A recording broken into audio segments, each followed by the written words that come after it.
네, 국민의힘 권은희 의원과 함께 정치 현안들 좀 살펴보겠습니다. 안녕하세요. 네, 안녕하십니까. 예, 정말 오랜만에 모셨는데. 네, 오랜만입니다. 예, 어떻게 지내셨어요? 그간 여러 가지 어려운 상황이고 여전히 어려운 상황인데요. 그래서 어려운 상황 속에서 꼭 반드시 제가 해야 되는 일은 뭔가 좀 생각하면서 지냈습니다. 어려운 이라는 단어가 3번 들어갔는데, 네. 예, 당이 어려웠었던 겁니까? 아니면 의원님이 그 당에서의 어떤 운신의 폭이 어려웠던 겁니까? 당이 어렵고 네. 저의 운신의 폭이라기보다는 예. 국내 정치 상황이 상당히 난맥상이었다라는 부분과 예. 그리고 이태원 참사와 같이 우리 사회적으로 크나큰 참사를 겪었던 부분들, 그런 부분들을 말씀드린 겁니다. 알겠습니다. 그 검찰 수사권 조정 법안은 헌재 결정을 보셨고, 이거는 뭐 절차상 문제는 있지만 법 효력은 유효하다. 국민의힘에서는 정치 성향이 좀 문제가 있다. 재판관들이 이렇게 이야기를 하고 있는 것 같은데요. 어떻게 생각하세요? 먼저 그 국민의힘 여당의 집권 당대표가 헌재 결정에 대해서 저렇게 부적절한 언행을 하는 것, 부당한 공격을 하는 것은 상당히 잘못됐다라고 이렇게 보고 있고요. 한동훈 법무부 장관이 주장한 이 어리석고 편협함 에 대해서 헌재가 현명한 답변을 했다. 우문현답이었다라고 보고 있습니다. 우문현답이었다. 부당한 공격이다. 그 당대표 김기현 대표 같은 경우는 헌재가 양심을 내팽개치고 정당 하수인 노릇을 하고 있다. 이렇게 이야기를 했는데 이거는 좀 지나치다라고 생각하세요? 지나친 정도가 아니라 아주 잘못됐다라고 보고 있는데요. 왜냐하면 현재의 내용은 이 헌법상의 그 권한이 아니다. 검사의 수사권은 이 수사와 기소의 문제는 입법 정책의 문제로 국회의 권능이다라고 하는 그런 내용적인 당연한 그런 판단을 했고요. 그리고 그 국회에서 결정된 과정과 관련해서 안건조정위원회에서 일부 국회의원의 심의 표결 부분이 침해된 사실은 있지만 국회 본회의에서 법안이 다수결의 원리에 의해서 통과되었기 때문에 유효하다라고 그렇게 내린 부분에 있어서 절차상의 하자의 치유로 인해서 법 효력은 유효하다라는 그런 또 타당한 결론을 내렸습니다. 이렇게 내용과 형식에 있어서 전혀 문제가 없는, 그리고 오히려 헌재가 이 권력 분립의 원칙을 잘 존중해서 내린 판단에 대해서 공격을 가하는 것은 우리 헌법을 공격하는 것이라고 보고 있습니다. 우리 헌법을 공격하는 것이다. 아까 그 법무부 장관과 관련해서는 어리석고 편협한 질문에 헌재가 현명한 답을 내놓은 것이다. 우문현답을 한 것이다. 이렇게 말씀을 하셨는데 민주당에서는 지금 장관이 사퇴하거나 탄핵까지 해야 되는 것 아닌가 뭐 이런 주장도 나오고 있더라고요. 어떻게 생각하세요? 어리석고 편협하긴 하지만 이 주장을 이 헌재 권한쟁의 심판 요구의 형식으로 했다는 것 자체가 탄핵 사유는 아닙니다. 왜냐하면 헌재 권한쟁의 심판은 본인이 생각할 때 요구할 사유가 있다라고 생각하면 요구하는 것 자체니까 절차적인 권리니까요. 그렇죠. 그 자체가 탄핵 사유는 아닌데 이 검찰청법 개정안 이후에 법무부에서 하고 있는 시행령 개정이나 수사 준칙 개정안이 있습니다. 시행령 개정안과 관련해서도 이 법이 부패나 경제범죄 등으로 해서 시행령에 대해서 어느 정도의 그 재량을 좀 인정해준 그런 법 형식이기 때문에 시행령 자체와 관련해서도 탄핵 사유가 있다라고 판단하기는 어렵지만 지금 현재 법무부에서 진행 중인 수사 준칙은 이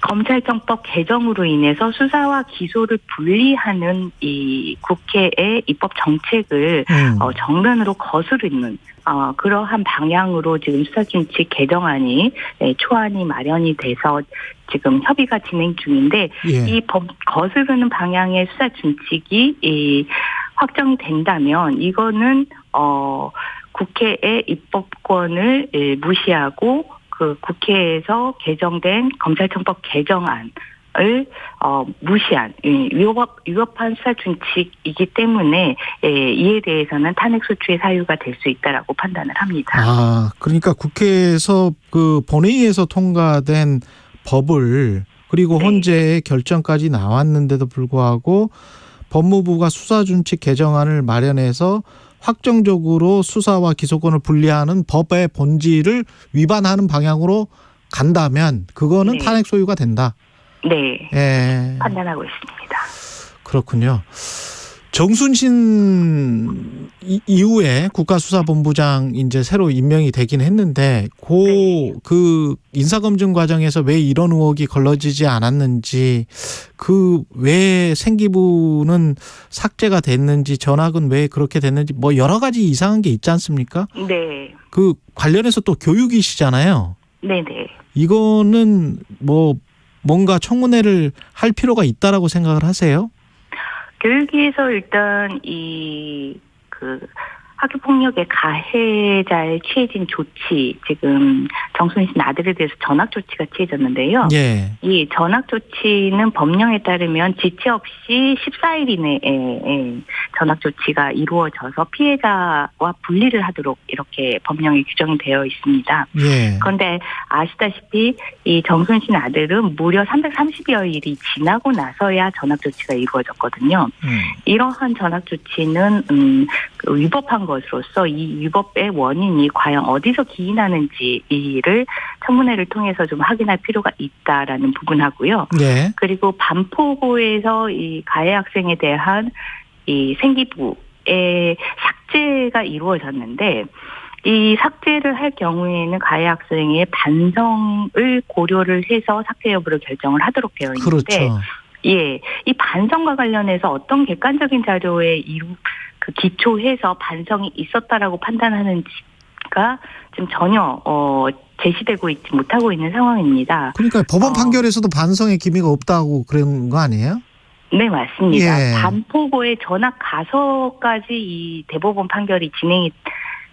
재판이 진행 중인 상황이었고요. 예. 네, 그러니까 반성의 정황이 전혀 없었던 상황이고, 그런데 이거를 담임 선생님의 의견서만으로 반성이 있다라고 판단을 했는데, 그렇다면 과연 담임 선생님은 이 가해 학생의 가해 사실을 알고 있었는지, 예. 그 가해 사실에 대한 쟁송이 무려 1년 넘게 계속되고 있었다는 사실을 알고 있었는지, 피해 학생에게 단 한 번이라도 연락을 해서 피해 학생의 치유 정도는 어떠한지 이 부분을 확인을 하고 최대한 객관적으로 의견서를 쓰려고 노력을 했었을까라고 봤을 때, 예. 지금 드러나는 정황은 반포고에서는 가해 사실과 관련해서는 전혀 모르는 그런 상황이라고 보여진다면, 반포고 자체가 반포고 담임 선생님에 의해서 어떤 반성을 판단할 수 있는 그런 위치는 아니었다라고 보고 있거든요. 예. 그렇다면은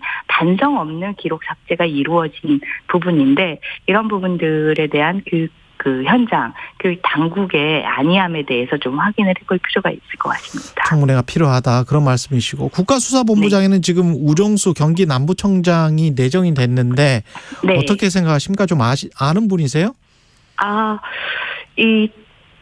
우정수 본부장이 청에서 근무를 할 당시에 저도 당시 청에 있어서 직접 상관관계로 업무를 하지도 않았지만 지켜보는 그런 관계였는데, 합리적이고 온화한 성품이고 좀 일을 열심히 하는 그런 성품이다라고 평가가 되고 있습니다. 합리적이고 일을 열심히 한다. 네. 예, 일을 열심히 한다라는 말은 어디에서나 나오는군요.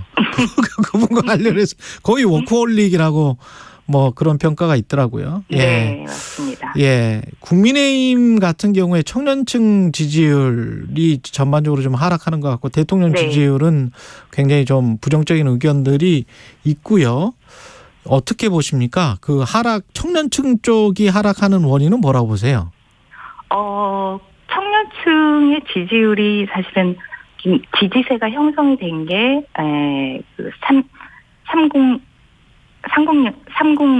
예. 2030에 예. 당대표를 선출을 해서 변화에 대한 기대를 가지고 있고 또 대통령 선거 과정에서 어떤 우리 사회의 공정의 문제를 제시를 함으로써 기대를 가지게 됐었는데 그 이후에 이러한 기대를 완전히 접을 만한 그러한 상황들이 계속해서 반복이 됐고 이 기대를 계속 가질 필요가 없다라는 그런 판단을 하게끔 이르렀는데 이런 기대를 접는 과정에서 당연히 지지율은 하락할 수밖에 없다라고 보고 있습니다. 그런데 이준석 말고 그러면 이준석이나 이준석계로 이야기되는 천하용인 말고 김병민이나 장해찬도 젊기는 한데 김병민 장해찬으로는 안 됩니까? 어떻게 보세요? 청년층이라는 게 단순히 나이가 같다라고 해서 동일성을 갖는 것은 아니거든요. 예.